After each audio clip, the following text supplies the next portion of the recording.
नमस्कार, स्वागत है आपका लोक पहल जनमंच पर। पड़ोसी देश बांग्लादेश में जब से तख्तापलट हुआ है और शेख हसीना भारत आई हैं, तब से वहां पर रहने वाले हिंदुओं पर यानी बांग्लादेशी हिंदुओं पर अत्याचार बढ़ रहा है। अत्याचार और कोई नहीं, एक विशेष धर्म और समुदाय ही कर रहा है। ऐसे में भारत के लोग इसको लेकर क्या राय रखते हैं? क्या बांग्लादेश में शेख हसीना के जाने के बाद भी ऐसी हिंसाएं वाजिब हैं? क्या ऐसी हिंसाएं होनी चाहिए? ऐसे में भारत के लोग क्या बोलते हैं, यही आज हम जानेंगे। मुझे आपसे ये जानना है, जो हिंसा बांग्लादेश में हिंदुओं के ऊपर हो रही है, इसको लेकर आपकी क्या राय है? आप क्या कहना चाहेंगे? क्या भाई, तुम हिंदुओं को अल्पसंख्यक होने के कारण परेशान मत करो, इसका बुरा परिणाम होगा। वहाँ पर कुछ ऐसे वीडियो आई, हमने भी देखी, आपने भी देखी, काली माता का मंदिर तोड़ दिया गया, इस्कॉन मंदिर जला दिया गया, भगवान जगन्नाथ की मूर्ति टूटी पड़ी थी वहाँ पर। तो ये जो मंदिर में मतलब आपको क्या लगता है, क्या दुश्मनी क्या है? अगर चली गई शेख हसीना तो अब छोड़ के, अब दुश्मनी हिंदुओं से क्या है? हिंदुओं से यही है कि वो उनके माफिक थे। शेख हसीना के जो है वे माफिक थे, इसलिए जो है हिंदुओं से दुश्मनी है। लेकिन हिंदुओं से ना उन मुसलमानों को भी मार रहे हैं जो मुसलमान शेख हसीना के समर्थक हैं। उन मुसलमानों के घर भी जला दिए गए जो शेख हसीना के समर्थक हैं। अच्छा, ऐसा कुछ हमारे देश के कुछ नेता लोग हैं, राहुल गांधी हैं, अखिलेश यादव हैं, वो ऐसा बोल रहे हैं, और सलमान खुर्शीद जैसे लोग हैं कांग्रेस के, वो ऐसा बोल रहे हैं कि हमारे देश के भी हालात ऐसे ही हो रहे हैं। लग रहा है आपको कि मोदी जी ऐसा होने देंगे? हमारे यहाँ हो ही नहीं सकता ऐसा, हमारे यहाँ कभी नहीं होगा। जो लोग सपना देख रहे हैं वो सपना ही देखते रहेंगे। हमारे यहाँ नहीं होगा, ना हमारे यहाँ के मोमडन ऐसे और ना हमारे यहाँ के हिंदू ऐसे। लेकिन कांग्रेस के नेता तो ऐसा बोल रहे हैं, पूर्व विदेश मंत्री हैं भारत के। अगर समझदार है ना दोनों जातियाँ, तो जो है ना कांग्रेस वाले के कहने से भड़के ना मुलायम सिंह के कहने से भड़के। प्रदर्शनकारी जो थे वहाँ पर, उनका कहना ये था कि शेख हसीना चली जाए। अब वो चली गई उस देश के, अब वो देश चली गई, तब भी उनकी क्यों है? मतलब उनकी दुश्मनी क्या लगती है आपको? क्यों ऐसा कर रहे हैं वो? पहली बात तो ये है कि उन्हें चुन के ही तो शेख हसीना को प्रधानमंत्री बनाया था। उनसे ऐसी क्या दुश्मनी हो गई जो रातों रात एक देश की प्रधानमंत्री घर छोड़ के अपना गई है, उनका घर बर्बाद करा? ऐसे कैसे हिंसक लोग हो गए वो? जैसे हमारे देश में महात्मा गांधी हैं राष्ट्रपिता, वैसे ही वहाँ पर शेख हसीना के पिताजी थे मुजीबुर रहमान, देश के राष्ट्रपिता। उनकी मूर्ति तोड़ी गई, उन पर गंदगी करी गई, बदतमीजी करी गई। इसको लेकर आप क्या कहना चाहेंगे वहाँ के लोगों को और विशेष समुदाय जो कर रहा है? लोग इतने निहायत ही बदतमीज हैं, उन्हें ना मतलब गोलियों से उड़ा देना चाहिए। जो अपने देश का और देश के आज़ादी के लोगों का नहीं हुआ, वो किसी का नहीं हो सकता। वो अपनी माँ बेटी का भी नहीं हो सकता। जो अपने देश के लोगों का भला नहीं चाह सकता, वो किसका रह जाएगा?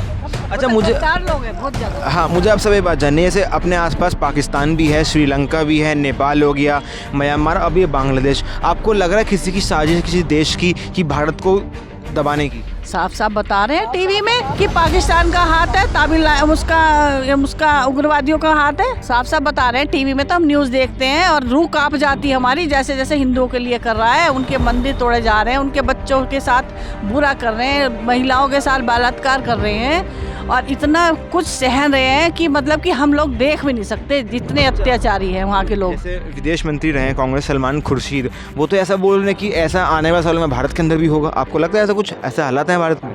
खुर्शीद से मेरी तरफ से कह देना कि यहाँ के लोग हैं ना, ऐसा होने नहीं देने के हैं। यहाँ की फौज बहुत कैडी है, वो पहले अपने सीने पे गोली खाएंगे जब हम लोगों के तक आएंगे वो लोग जो ऐसा चाह रहे हैं। यहाँ की फौज गद्दार नहीं है, ना पुलिस वाले गद्दार हैं, ना फौज यहाँ की गद्दार है, बहुत ईमानदार है। 78 साल आज़ाद हुए वो हो गए। आपको लगता है कि 78 सालों में भारत आगे बढ़ा है या मोदी के राज में भारत आगे बढ़ा है? बहुत आगे बढ़ा है। हमारी आर्थिक व्यवस्था सुधर गई है और सब कुछ ही सुधर गया है। रहन सहन सबका, लोगों का, किसानों पे भी बहुत कुछ आ गया है। चाहे कोई रोता रहे, पहला किसान इतना गरीब था, 2 रोटी भी मुश्किल से मिली थी। आज टाटो गाड़ियों में चलते हैं, इतने ट्रैक्टर लेके चले हैं, वो सब कुछ मिल रहा है उन लोगों को। फिर भी रोना है ना, वो तो राजनीति करते हैं लोग बाग कि जी तुम्हें ये मिलना चाहिए, वो मिलना चाहिए। वो अनपढ़ जो गवार होते हैं वो उनके कहने में आ जावे।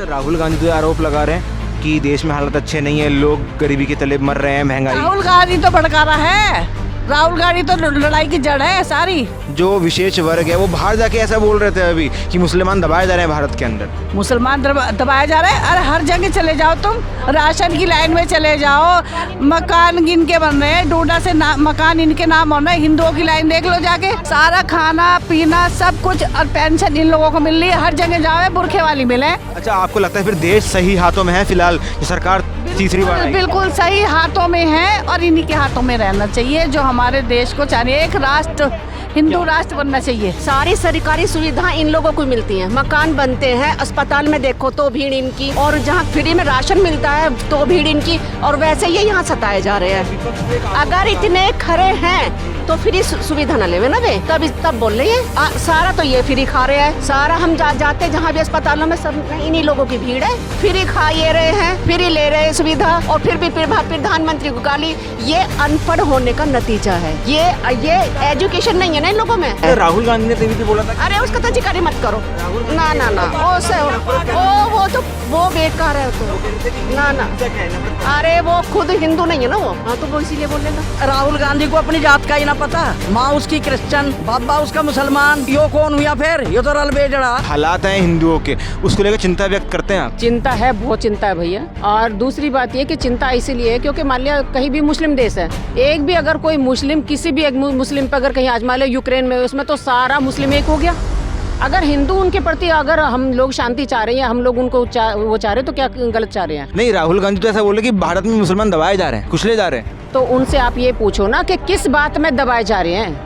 पहले मुसलमानों से पूछो कि किस बात में दबाए। विकास नहीं हो जा रहा। वो बोल रहे हैं, राहुल गांधी बोल रहे हैं सरदार, सिख, जैन, बौद्ध, मुसलमान जो अल्पसंख्यक है उनका विकास नहीं हो रहा। कि मेरे हस्बैंड वीडियो रहे हैं, जितनी भी योजनाएं चलती थी और उनके फार्म भरे जाते थे, तो अगर 15 फार्म भरे जा रहे थे तो 10 मोमडन के होते थे, 5 हिंदू के होते थे, तो कहाँ दबाया जा रहा है? विकास क्यों नहीं हो रहा है? विकास इसलिए नहीं हो रहा क्योंकि इनके 15 बच्चे, हमारे 2 बच्चे, हमारे 2 भी बच्चे नहीं है एक के, इसलिए विकास नहीं है। 15 बच्चों का और 2 बच्चों का विकास कैसे होगा? आरोप लगा रहा है हिंदू हिंसा का नफरत फैलाता है। वो इसीलिए क्योंकि वो मोमडन है ना, तो मोमडन तो कुछ भी कहेंगे, वो खुद मोमडन है ना। वो तो ये बोल रहे हैं कि हम खूब मंदिर जा के तो सीटें लेके आए 99। ये तो ये अगर मोमडन, एक बार बताइए, मुसलमान तो कावड़ भी लाते हैं, मुसलमान जो हिंदू जो उसमें भी वो सेवा कर रहे, तो वो क्या हिंदू बन गया? वो क्या हिंदू बन गया? राहुल के कांग्रेस पार्टी के नेता है सलमान खुर्शीद जी, पूर्व विदेश मंत्री हैं। हाँ, उन्होंने बोला है कि ऐसा हिंदुस्तान में भी हो सकता है। हो सकता है।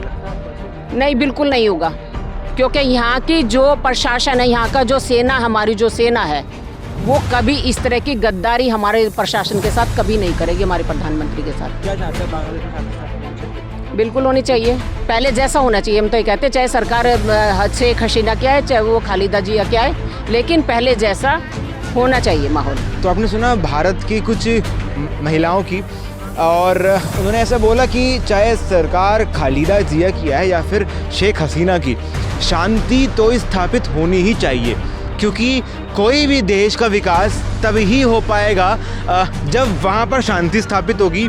और क्योंकि बांग्लादेश की जीडीपी जो दर है अभी वो करीब 6% है, यानी अगर अच्छी खासी जीडीपी है और जो जनसंख्या वो भी काफ़ी बढ़िया है, यानी कि अब अगर किसी की भी सरकार आए, वहाँ पर अल्पसंख्यक जो वहाँ पे हिंदू हैं, जो सिख हैं, जो जैन हैं, उन पर अब ये अत्याचार बंद होना चाहिए। और ऐसे कई प्रोटेस्ट हम देख रहे हैं पूरे देश भर में ही नहीं, भारत में ही नहीं, बल्कि पूरे विश्व में संगठन आगे आके ऐसा आरोप लगा रहे हैं और बोल रहे हैं कि बांग्लादेश सरकार हिंदुओं पर हो रहे अत्याचार को रोके। खैर, अब ये भविष्य गर्भ में है कि होने क्या वाला है, क्या भारत पर इसकी बुरी नज़र पड़ेगी या फिर आने वाले समय में भारत के बांग्लादेश के साथ में रिश्ते और अच्छे होंगे। आप बने रहिए लोक पहल जनमंच के साथ और आशा करिए और उम्मीद रखिए और भगवान से आशीर्वाद भी मांगिए कि बांग्लादेश में हिंदुओं की जो साथ हिंसा हो रही है वो जल्द से जल्द समाप्त हो, शांति बहाल हो और भारत की स्थिति में भी, संबंधों में भी बांग्लादेश के साथ अच्छे फिर से हो जाएं। बने रहिए लोक पहल जनमंच के साथ में। धन्यवाद।